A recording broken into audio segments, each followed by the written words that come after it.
Welcome back, everybody. Today I have one of my favorite realtors I like to work with, Jeremy James. Jeremy, why don't you tell us a little about yourself and your business? Sure, Andrew. Thanks again for having me here. Really appreciate it. Again, like he said, my name is Jeremy James. I am a proud parent of two, a 9-year-old boy, son named Jace, a 5-year-old little princess named Sienna. I've been married for 10 years, and I am the founder and CEO of the James Gang, which we have partnered with Keller Williams Integrity out of Edina as a partnership. So we run our business within a business. I've been in real estate for 20 years now, which is hard to believe that I'm old enough to do anything for 20 years.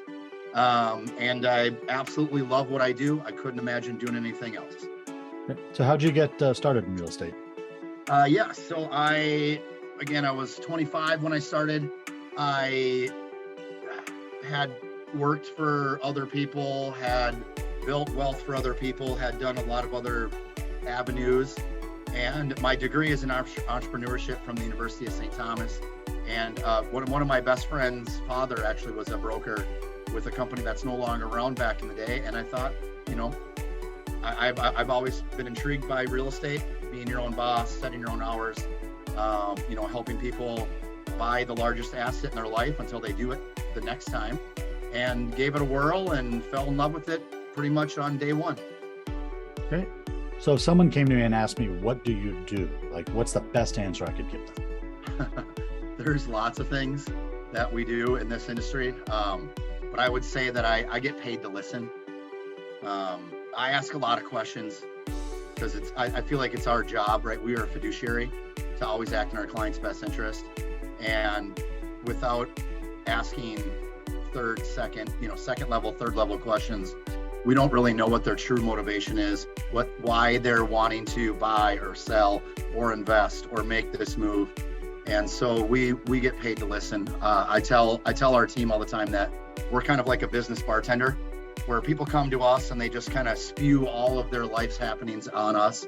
And our job is to listen and ask questions and dig deep and figure out where we fit in this mix, right? We're not in sales. We're in consulting. We're in listening. And the only way we can be a true consultant and a true fiduciary is by asking deeper questions to get to the root of where our clients are coming from and help serve them the best we can. So thinking about those questions, is there a question that people usually forget to ask? Because you get to the end of meeting with them, you wait, there's always kind of that one thing that people forget to ask? It depends. So I always do usually finish the interview with, is there something that you wish we would have discussed that we haven't? And questions that we get people all the time, and I use this with my children, is I'll ask them a question, so what is it about Prior Lake that you love? And they're like, I don't know, I just kind of really like that area. And then I say, well, you say, I don't know. If you did know, what would that answer be?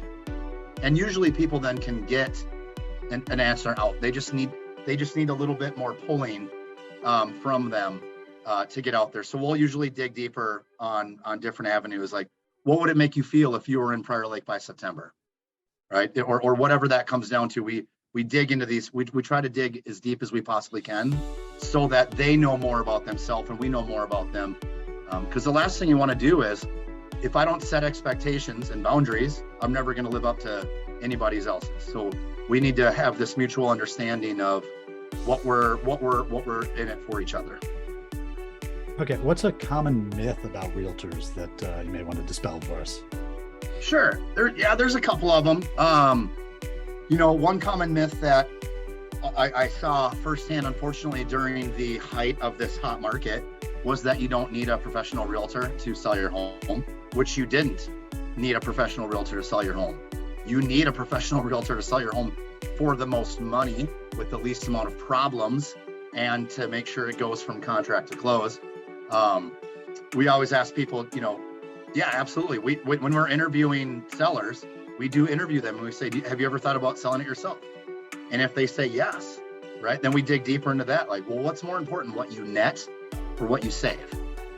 People are always worried about what they save. I saved $8,000 by selling it myself, but they gave up $42,000 through negotiations. So they netted $34,000 less. We want to make sure that people are doing what they're doing for the right reasons. And the other myth that is big time right now is that you can be successful in this industry part-time, which you can when you luck into it, but being a true fiduciary for your clients, doing this part-time, it's an injustice for them. There is so much high demand, so much time that goes into all this, where if you're doing this part-time from, you work at 8 to 5 or a 9 to 5, and then you work in real estate from 6 to 7 or 6 to 8 p.m. If somebody needs to get into a house now, how are you going to get that? If they have questions that they need answers on now, how are you going to be able to step away and leverage that? And I've been full-time in this industry for 18 years, and it is high demand. It is absolutely high demand. Okay. So what's the one thing about your business that you didn't expect when you got into it? I didn't expect, as an entrepreneur who knows my personality style, I am a high I, very interpersonal, and a very low C, very low analytical. I didn't know or expect that there would be this super need for systems, for plans, for models. And so what I did to get around that was leverage, right? We hired assistants right off the bat. We hired people that did anything that I was really terrible at doing. We hired for that. The 80-20 rule, as most people do know, right, is it's 20% of our activities bring in 80% of our results. Just like 20% of my activities should produce 80% of our income or our results for our clients. So my job is to focus on that 20%, and then we leverage out that other 80% that I am terrible at. Great. Yeah. And for business owners who are watching this who aren't even in real estate, that's some great information that you can apply to your own business. Is you need to learn when to delegate, and you shouldn't be doing all those things that you're not good at when someone out there can do it for you. Completely agree. And delegation is a difficult thing when you are the business owner, because we all think very highly of ourselves, and we think that we're the only ones that can do it the best way, when in fact we're holding ourselves back. So the hardest thing for me to do in that was to get out of my own way. Right. Okay, so if someone wanted to get started in real estate, what advice would you give to them these days? Yeah. Who you start with, which company, which brokerage, which team, matters more than ever in this day and age.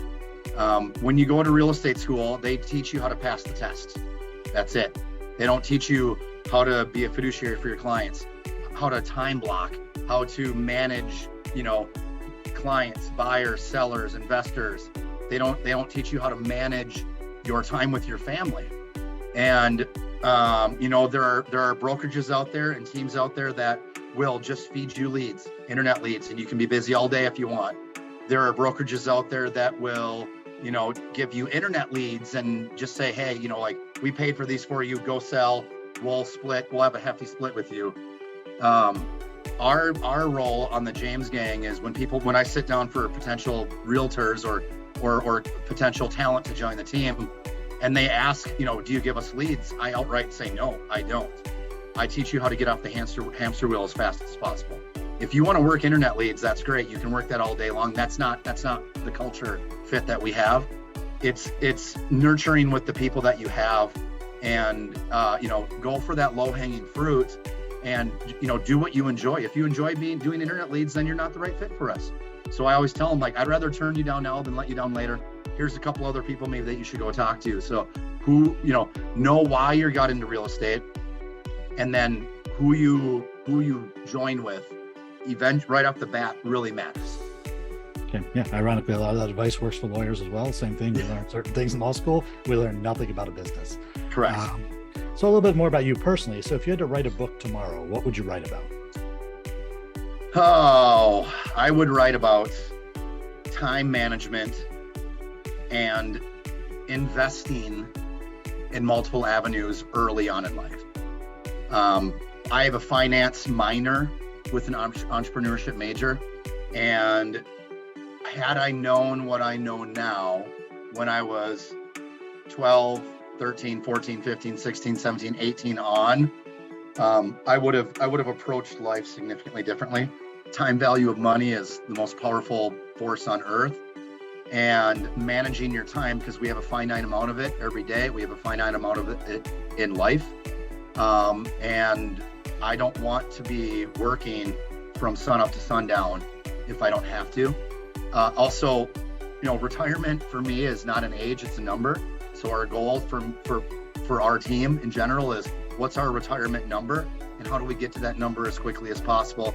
How can we build a team that when we step away from it, our team is still delivering the highest level of service that we demand? And how can we get to that number as fast as possible? So if you could be remembered for one thing, what would it be? That's pretty easy, right? I'm a parent before anything else. So we have a motto on our team, and I look around, none of the team is here when I'm looking for them. We have a motto, and they're like, hey, what do you think? Should I show this house at 8:00 tomorrow night? And we look at each other and we just say parents over profit. Again, we have a finite number of time with our children, and I want the only people whose opinion of me matters is myself, my wife's, my sons, my daughters. I'm not going to look back on my deathbed and say, I wish I would have sold 4 more houses. It will be, I wish I would have spent more time with the kids. And, again, there's a finite amount of time in every day, and I want to make sure I am time blocking my day for what matters most. Handle that. Yes, there's things that come up that you can't control during negotiations, during other things where I'm needed now. And I set that expectation up with my children also. But I want to be remembered for somebody that put family first, parents over profit. Okay, and that's a good segue to the next question. If we're looking at parents over profit, we're protecting our time. What's your favorite productivity hack? Took me too long to do this, but it is absolutely, there's 2 things. It's time blocking and it's leverage, delegation of responsibilities. We time block in 15-minute windows, and most of our stuff is done in the beginning of the day. I read this short little book. It's a great book called Eat the Frog. The motto is, if you had to eat a frog every day, when should you do it? Right? Just do it right away in the morning and get it out of the way. Because otherwise you're going to dwell on it all day. Man, I got to eat that frog. I don't want to do it now. If you don't do it in the morning, you have a less likelihood of doing it. So time blocking for us on the James Gang is whatever we don't want to do the most in that day gets done right away in the morning.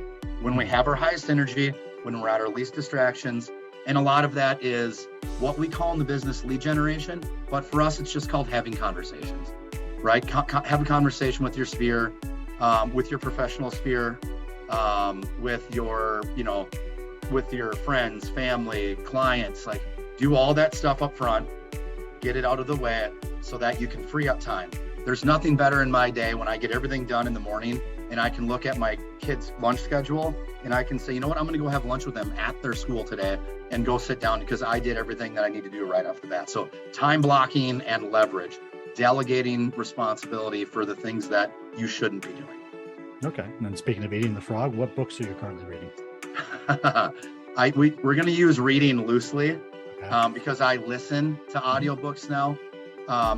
Again, I am also a high school football coach, and we are in the middle of football season. And so I have my business and my team, right? So I listen to books in the car.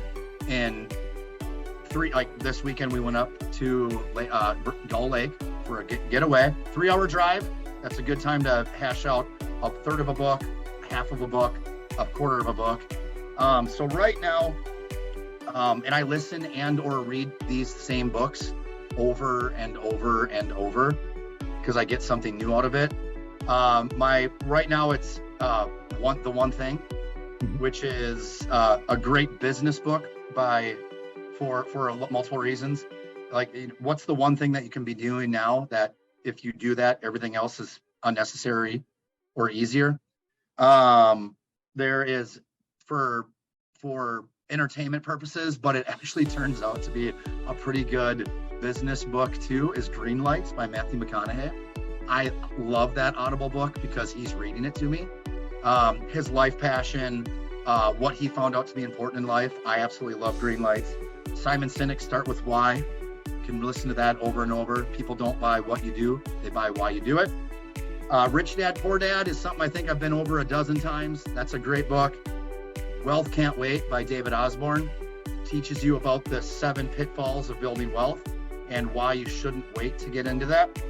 And then my most recent favorite book is Power of Zero by David McKnight. It is about, in retirement, is there a possible way for us to pay zero taxes, the zero tax bracket, right? We can avoid them now through tax deferred, and we can avoid them later by, for tax-free growth. So building wealth is something that obviously you can see a pattern forming on here that I'm very passionate about for myself and for my clients. So those are some great books if you haven't been in any of those, and I'm happy to have a discussion with any of those with anybody that would like to. Great. All right. Well, it's been a great discussion, Jeremy. What's the best way that people can connect with you? Yes, you can reach me via internet on our website, www.thejamesgangmn.com. Again, it's thejamesgangmn.com. You can go under team and hit contact us. You can scroll to the bottom, hit contact us. You can email me at jeremyjames@kw.com, just like it's spelled, jeremyjames@kw.com. Or you can call, text us at our team number, which is 612-440-SOLD, SOLD. All right, great. Well, thanks a lot, Jeremy. Yes, thanks for having me, Andrew, and everyone listening. Thanks for taking the time to listen, and look forward to speaking with some of you.